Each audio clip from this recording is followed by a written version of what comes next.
mais ils feront rien. D'accord. Alors ñu dem ci beneen point bi muy l'extradition partielle de Madiambal Diagne décidée par le tribunal de Versailles. waaw le tribunal de Versailles dafa prononcé wu tey ci mbirum Madiambal Diagne. Safiatou boo fàttalikoo live bi njëkk a def ba Madiambal génnee ci réew mi wax ne day dem pour préparer nu mu ko waxee woon sax préparer sa défense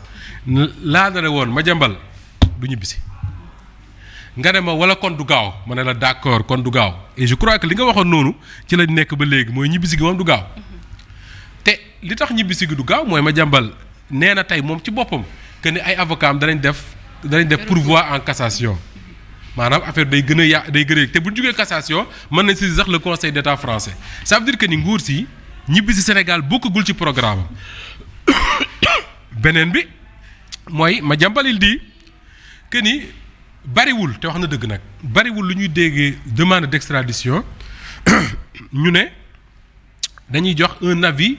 partiellement favorable soit dañ naan d'accord nañ pour extrader wala ñu ne d'accorduñ pour extrader mais dafa def un avis partiellement favorable moi j'ai l'impression que ni la France bëgguñu extrader Madiambal waaye bëgguñu merloo les autorités sénégalaises léegi su ko defee dañuy jël pomme bi ñu xar ko Madiambal sax loolu la wax pomme bi la ñuy jël xar ko en deux parties. léegi nag la question qui va se poser mooy Safiatou Madiambal dañ koy xar en deux parties wala indi benn bi Sénégal parce que extrader ko partiellement wala qu'est-ce qui va se passer on n'en sait rien mais pour être plus sérieux il y aura un pourvoi en cassation ñooñu prononcé wu bu fekkee ne Madiambal d'accord la état bu Sénégal d'accord la procédure va continuer ça va durer donc pour revenir à ce que j'avais dit depuis ba njëkkee jàpp bañ Madiambal rëccee laay bi ma ci njëkkoon a def li ma la waxoon Safiatou mooy Madiambal ay tànkam takk gu ci ay dàll pour ñibbi si Sénégal xëy na nag bu demee ba amatul pexe mu bañ ko jéng mu jël avion ñibbi si parce que na la leer na bis bu ñu demee ba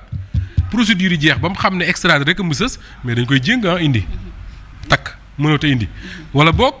mu xam ne loolu nar na koo dal mu jël avion wàcc aéroport Diass su wàccee aéroport Diass alkaati ba mu njëkk a dajal mënat yi mu yore fii da koy takk yóbbu prison et loolu Madiambal parewul pour def ko loolu mooy la vérité. mais peut-être ñëw si rek lan mooy extradition partielle. man kay xaw ma ko. d'accord parce que le gars il dit la décision dit avis partiellement favorable maanaam si ñuy toppee Madiambal am na ci yoo xam ne juge bi d'accord na ne yii war nañ ko cee mën a extrader. am na ci yoo xam ne d'accordu ci moo tax mu joxe un avis partiellement favorable.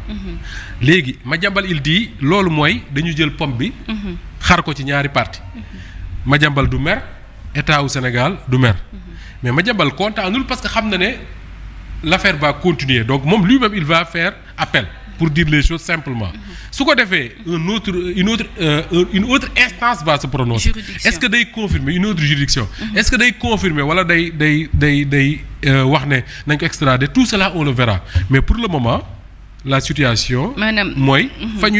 procédure bi daal day continuer mais jëmul ginnaaw. d'accord maanaam si tënk am na yenn yoo xamante ne nangu nañ ñu juger ko si mais am na yenn yu bëri yoo xamante ne nangooguñ ko. dégg-dégg boobu lañ ci mën a. voilà donc ñu dem si beneen point bi muy la candidature de Macky Sall au poste de secrétaire général des Nations Unies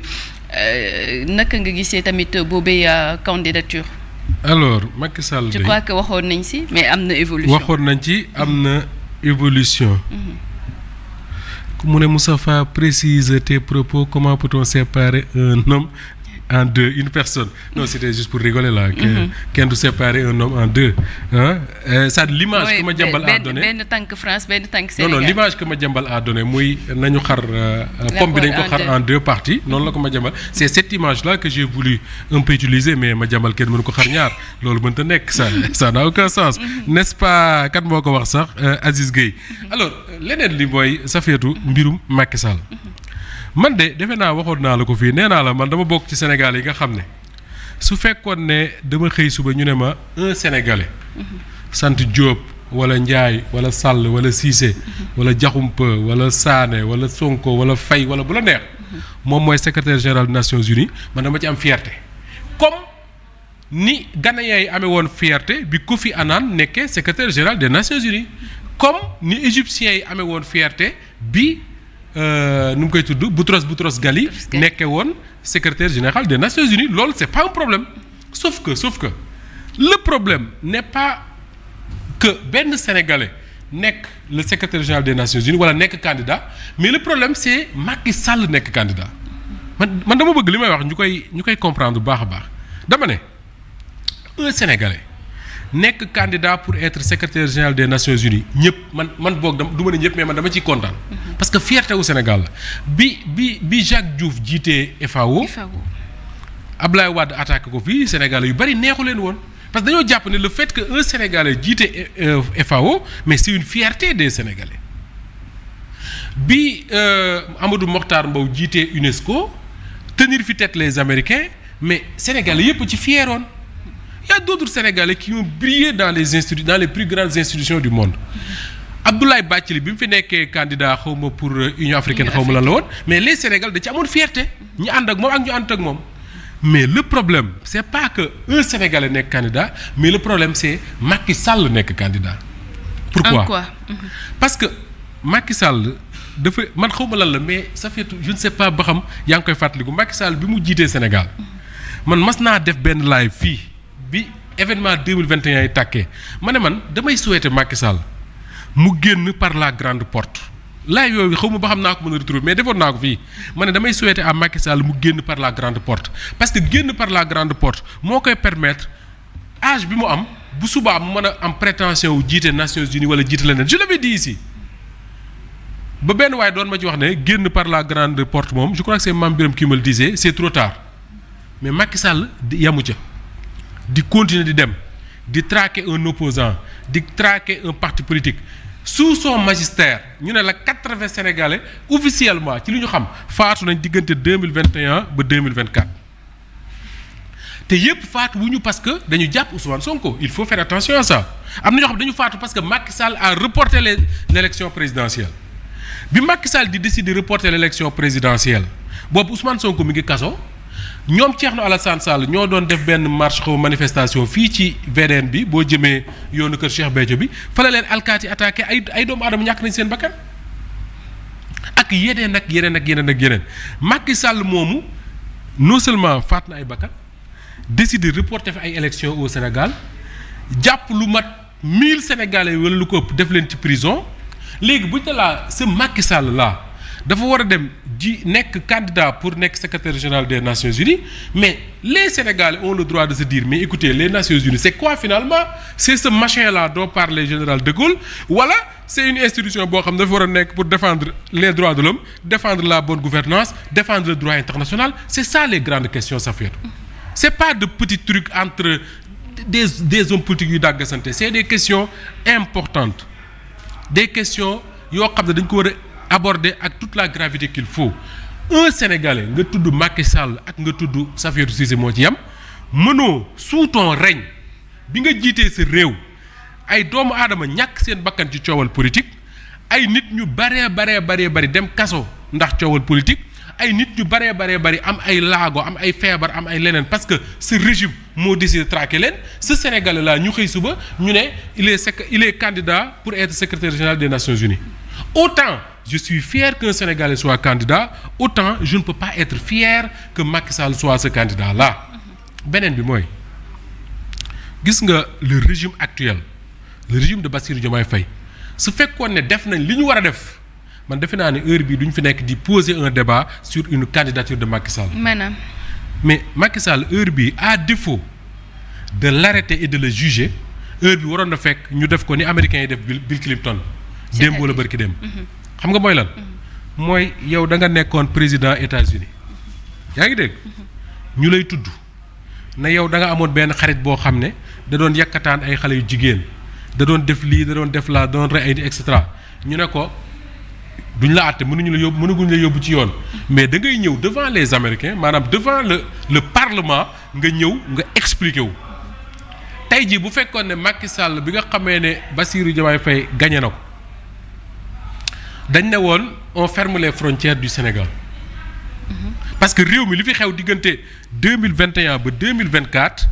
président mënul daanu rek ñu tijji frontières yi ku nekk jaar fa la neex dem bu ñu ne woon on ferme les frontières ku nekk na nga toog sa kër ku war a liggéey nga dem sa bureau liggéey ku bëgg a dem def sport nga dem def sport ku bëgg a dem jumaa nga dem jamaa Macky Sall toog fii ci Mermoz su bëggee dem jumaa su bëggee dem sport su bëggee dem liggéey mu liggéey mais en tout cas na toog ci réew mi yaa ngi dégg Safiatou ñu tijji ay l'enquête su ñu nee léegi bon Macky Sall comme moo doon président au Sénégal am na ay immunité am na ay nangam ak nangam mënuñu ko topp ñu ne au moins on peut faire une chose nañu créer au moins une commission d'enquête parlementaire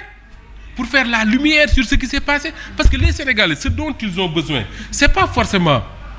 ñu jàpp ay nit tëj mais les Sénégalais ont besoin de la vérité savoir ce qui s'est passé tey Macky Sall bu toogoon ci place Bill Clinton bi ma seetaan tey ci suba ñu teg ko devant des Américains mu toog ñu naan ko est-ce que yëgoon nga ne sa xarit bi daf doon yàkkataan ay xale est-ce que yëgoon nga ne rey na ay est-ce que Macky Sall tey bu toogoon Sénégalais yëpp toog ñu yóbbu mu ñëw Assemblée nationale commission ay député ñëw toog jàkkaarloog moom mu toog jàkkaarloog ñoom ñu ne ko est-ce que 80 personnes yi dee Sénégal lan moo ci sa responsabilité est-ce que xamoon nga ne nangam est-ce que yëgoon nga nangam est-ce que nangam mu tontu ci bu ñu tontoo ba pare Sénégalais yëpp ne ah Macky Sall nag dañ koo bëgg a tooñ waaye jàmbaar la nag mbir yi xamul woon nu mu demee ñun kat nañ ko baal léegi su boobaa su Macky Sall xëyee ne dafa bëgg a nekk candidat pour nekk secrétaire général des Nations Unies mais dañ koy tàcc amul benn problème. mais xanaa boobu Moustapha dañuy dindiwaale amnistie bi. mais amnistie bi sax war na tax mu bañ a nekk candidat parce que mënuñu faat ay nit ñu ne ñii ne mat na 80 personnes ñii ne yées na ko ñii ne ëpp na ko ñu jël ay nit tooñ leen def leen kaso ñu ñàkk seen liggéey ñàkk seen santé ñàkk seen lépp nga xëy suba ne amnistie maanaam France effacé nañ lépp mais loolu dafa graaw Safiatou Cissé dafa graaw te nii que c'est malheureusement le régime de Bassirou Diomaye Faye dafa échouer comme pas possible dans ce domaine tey si Macky Sall a la prétention ne day dem nekk candidat xaw ma ban réew ñoo ko présenté pour mu nekk candidat au nom de l'Union africaine mais c'est parce que ñii jiite Sénégal ñoo deful li leen war moo doon ne ñun kat Sénégal gii ñu dénk fal Bassirou Diomaye Faye président de la République faluñu ko parce qu'il est le plus beau faluñu ko parce que moo dàq jàng faluñu ko parce que moo dàq wax faluñu ko parce que c'est le meilleur des Sénégalais faluñu ko parce que moo fi gën judd faluñu ko parce que dafa am un programme extraordinaire faluñu ko parce que daf ñu dig ne su ñëwee suñu kër yi dañ koy soppi def ko ay or non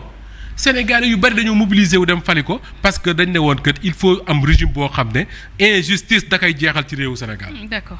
te pour nga jeexal injustice mais il faut faire la lumière sur ce qui s'est passé derrière Sénégal 1960 ba léegi régime mu Senghor dem na Diouf ñëw muy continuité Ablaye Wade ñëw Macky Sall ñëw tey Bassirou Diomaye Faye ñëw amu ci benn régime boo xam ne taxaw na rek ne les Sénégalais je vais faire la lumière sur ce qui s'est passé dans votre vie avant man may ñëw au pouvoir mais loolu c'est important Afrique du Sud li ko may muy dem nii mais c'est parce que bi apartheid jeexee Nelson Mandela nekk président mais dañ ne il faut faire la lumière sur ce qui s'est passé ñu désigner Desmond Tutu pour diriger tout ça mais des gens sont venus s'expliquer ñii di wax bay jooy ñii di wax ñii di baal ñi ñu war a jàpp ñu jàpp leen ñi ñu war a àtte ñu àtte leen ñi war a baal ñu baal leen après Nelson Mandela décidé ne moom li mu bëgg mooy Afrique du Sud ñëpp ànd. ñu nekk benn. oui mais loolu pour nga mën ko am il faut faire la lumière d'abord. D'accord. mais malheureusement tey les Sénégalais yi nga xam ne ñooy yuuxu naan way Macky Sall candidat nangam ak nangam bu ñu meree Macky Sall de si le régime bi remplacé Macky Sall su defoon li ko war a def li mu war a def Macky Sall dina tal leneen lu dul nekk naan je suis candidat pour jiite Nations Unies léegi s'il est candidat je ne sais pas s'il va gagner ou s'il ne va pas s'il va gagner ou pas mais s'il gagne et man dama yàlla baal mais parfois dama naan les politiciens Sénégal dama yaakaar ne dañu nekk ci ay deal yoo xam ne ñun duñ ko xam. parce que si Macky Sall gagne il sort du jeu s'il gagne c'est-à-dire que s'il est secrétaire général des Nations Unies il sort du jeu politique sénégalais. il sort du jeu politique sénégalais parce que mënoo nekk secrétaire général des Nations Unies ba pare naan yaa ngay lijjanti. présidentielle 2029 loolu moom xelam xalaatu ko. il sort du jeu son parti qu'est-ce que son parti va devenir. est-ce que da koy tayle coalition yi ma fiy dégg ak nangam je n'en sais rien est-ce que dafay jël benn jeune teg ko ci bopp parti bu jiite ko je n'en sais rien mais en tout cas man je me pose beaucoup de questions par rapport à ça beneen bi mooy si Macky Sall perd mais bul fàtte ne le fait d'être candidat lui donne certainement une virginité c'est-à-dire que tey il va se présenter aux yeux du monde comme quelqu'un boo xam ne il a été candidat aux Nations Unies même suñ ko gagné mais Macky Sall dafa am benn aura bu muy amaat mu neex la mu naqari la et qu'est-ce qu'il va en faire moom rek moo ko xam d'ici 2029. D'accord alors ñu jeexalee dernière sortie yu premier ministre Ousmane Sonko alors